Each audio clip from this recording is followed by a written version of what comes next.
ایک طرف اس ہفتے پاکستان کی وفاقی اردو یونیورسٹی میں روسی زبان سکھانے کے مرکز کا افتتاح ہوا ہے، تو دوسری طرف روس میں اردو زبان کے مطالعے کی تاریخ 100 سال سے بھی پرانی ہے۔ تاہم وہاں اردو زبان کو غیر معمولی فروغ سوویت یونین کے تقریباً 70 سال عہد میں حاصل ہوا تھا۔ سوویت یونین کے دور میں روس میں سرکاری سرپرستی میں 2 اشاعتی گھر ایسے بنائے گئے تھے جن میں صرف اردو زبان میں کتابیں شائع ہوتی تھیں۔ روسی ریڈیو میں اردو کے لیے خصوصی پروگرام نشر کیے جاتے تھے۔ اس کے علاوہ اردو سیکھنے کی خاصی سہولتیں دستیاب تھیں۔ سوویت یونین کے ٹوٹنے کے ساتھ یہ سب بھی بکھر گئے۔ اردو ادب کا سب سے زیادہ ترجمہ روسی زبان میں ہی ہوا ہے۔ روس کے کئی اداروں میں علامہ اقبال اور فیض احمد فیض پر تحقیقی کام جاری ہیں۔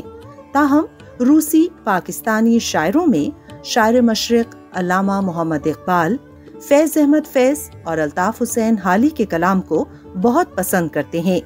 روس کی کئی تعلیمی اداروں میں شعبہ اردو قائم ہے۔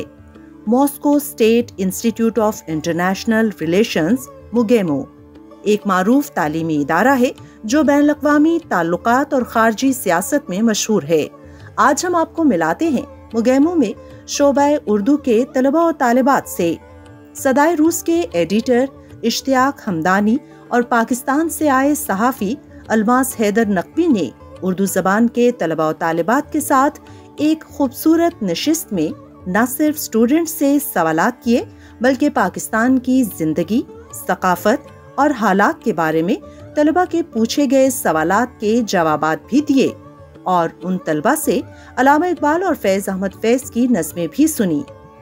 اقبال کی نظم اٹھو میری دنیا کے غریبوں کو جگا دو، اٹھو میری دنیا کے غریبوں کو جگا دو، کاخ مرا کے دار و دیوار ہلا دو، گرماؤ غلاموں کا لخو سوزے یقین سے، گنجش کے فرمایا کو شہید سے لڑا دو، سلطانی جمہور کا تہ زمانہ جو نقش کو تم کو نظر آئے مٹا دو، جس کھیت سے دہقان کو میسر نہیں روزی اس کھیت کے خار خوش گندم کو جلا دو، کیوں خالق و مخلوق میں خل رہیں پردے، پیرانے کلیسا کو کلیسا سے اٹھا دو، حق رب سجودے سنمن رابع طواف ہے، بہتر ہے چلا ہے خارم و دیر بجھا دو، میں نحوش بیزار ہوں مرمر کی سلون سے، میرے میٹی کا خارم اور بنا دو، تہذیب ناوی کارگاہ شیشہ گران ہے، ادب جنون شاعر مشرق کو سکھا دو۔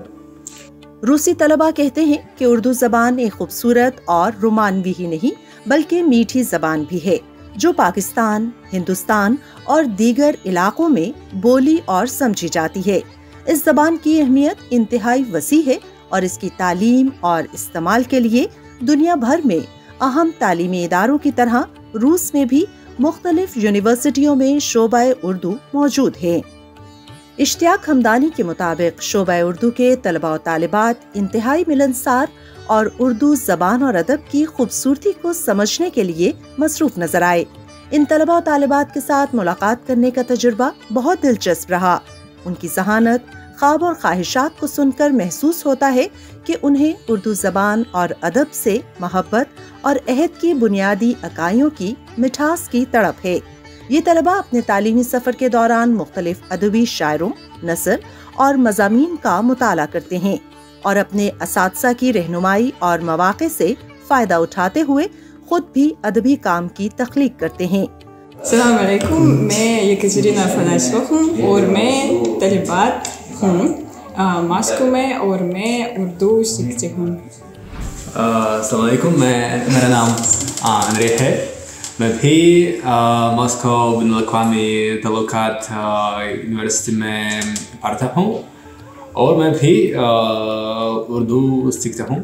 السلام علیکم، میرا نام داریہ ہے اور میں گیمو میں طالبہ ہوں۔ اور اردو سیکھ رہی ہیں؟ ہاں، اور میں بھی اردو سیکھتی ہوں۔ اردو سیکھتی ہیں۔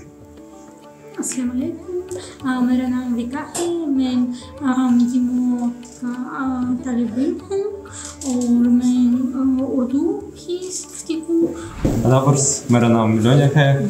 میں دوسرے سال کا طالب علم ہوں اور میں بین الاقوامی تعلقات کے ماسکو سرکاری یونیورسٹی میں سیکھتا ہوں پڑھتا ہوں اور اردو زبان پہلی زبان کی حیثیت سے سیکھتا ہوں اور اس زبان سیکھنے میں مجھے بہت دلچسپی ہے.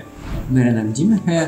میں بھی طالب علم ہوں اور میں پاکستان کی تاریخ اور اردو زبان کا مطالعہ کرتا ہوں. السلام علیکم. میرا نام میخائیل سالن ہے. میں روسی طالب علم ہوں اور اردو اور پاکستان کا مطالعہ کرتا ہوں. پاکستانی صحافیوں کا طلباء کے ساتھ ملاقات کو حقیقی رنگ دینے میں پروفیسر ڈاکٹر نتالیا ولایورنا کا کلیدی کردار تھا. نتالیا ولایورنا کہتی ہیں کہ میرے شاگرد اردو میں بہت ہی دلچسپی رکھتے ہیں.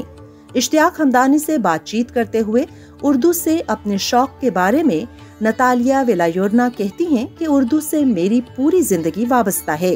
اردو زبان بہت خوبصورت اور میٹھی زبان ہے، لیکن وہ تسلیم کرتی ہیں کہ مشکل ہے، خاص طور پر شاعری کافی مشکل ہے، لیکن میں سمجھتی ہوں کہ ہر زبان کی شاعری مشکل ہی ہوتی ہے. السلام علیکم. میرا نام نتالیا ہے. میں بین الاقوامی تعلقات کے انسٹیٹیوٹ کی اردو ٹیچر ہوں اور یہ میرے شاگرد جو اردو میں بہت بڑی دلچسپی رکھتے ہیں. یہ ہر سال کتنے بچے آتے ہیں جو اردو سیکھنے کے لیے آتے ہیں؟ کیسے کلاس چلتی ہے اردو کی؟ سال پورا چلتی ہے یا کس طرح؟ پورے سال کے دوران وہ پہلے اور دوسرے کورس میں ہفتے میں 6 بار 6 کلاسز اردو سیکھتے ہیں اور تیسرے اور چوتھی سال کے دوران 5 کلاسز. ہفتے میں 5 کلاسز. آپ کو کیسے شوق ہوا اردو سیکھنے کا؟ مجھے اردو سے میری پوری زندگی متعلق ہے. اچھا. یونیورسٹی سے، چونکہ میں نے خود گیمو یونیورسٹی ختم کیا اور پڑھتے وقت میں بھی اردو سیکھتی تھی اور اس لیے اردو سے میری پوری زندگی متعلق ہے اور اردو سیکھنے سے اور اردو پڑھانے سے مجھے بہت بڑا شوق ہے. اردو کیسی زبان ہے؟ اردو بہت خوبصورت میٹھی زبان ہے. میٹھی زبان ہے لیکن مشکل، کافی مشکل ہے. خاص طور پر شاعری کافی مشکل ہے، لیکن میں سوچتی ہوں کہ ہر زبان کی شاعری وہ مشکل ہوتی ہے. جی. اور مجھے بڑی امید ہے کہ جو میرے شاگرد پچھلے سالوں کے شاگرد تھے اور جو آج کے اسٹوڈنٹس ہیں، تو میں کوشش کرتی ہوں کہ اردو سے جو میری محبت ہے ان کو پہنچائی جائے. اور میں دیکھ رہی ہوں کہ جب نئے اسٹوڈنٹس پہلے کورس آتے ہیں وہ اردو کے بارے میں کچھ نہیں جانتے ہیں اور کتنی بڑی خوشی ان کو آتی ہے جب وہ 2-3 ہفتے پڑھنے کے 2-3 ہفتے کے بعد وہ اردو پڑھنے لگتے ہیں، اردو سمجھنے لگتے ہیں. اور یہ تو اردو کی اتنی بہت بڑی اور خوبصورت دنیا آپ نے بھی کھول دی ہے. بہت شکریہ آپ کا. آپ کا بہت شکریہ. آپ کا. یاد رہے نتالیا ولایورنا نے مگیمو سے گریجویشن کر رکھی ہے. نومبر 2008 میں انہوں نے کشمیر، تنازع ارتقاء، ٹائپولوجی اور حل کے موضوع پر اپنی پی ایچ ڈی کے مقالے کا دفاع کیا تھا. وہ پاکستان کی تاریخ، سیاست اور ثقافت، نصابی کتب اور اردو زبان پر تدریسی معاونت پر بہت سی کتابوں کی مصنفہ بھی ہیں اور وزارت خارجہ کی دعوت پر پاکستان کا دورہ بھی کر چکی ہیں. پاکستانی صحافیوں نے روس میں اپنی زندگی کے تجربوں کے بارے میں بتایا، جبکہ الماس حیدر نقوی نے پاکستان اور روس کی مشترکہ اقدار کے حوالے سے تفصیلی اظہار خیال کیا. طلباء کے اردو میں بات چیت کرنے کے حوالے سے مواقع کے فقدان پر اشتیاق ہمدانی نے صدائے روس کے پلیٹ فارم سے بہت جلد اردو رشین سپیکنگ کلب کا قیام عمل میں لانے کا وعدہ کیا.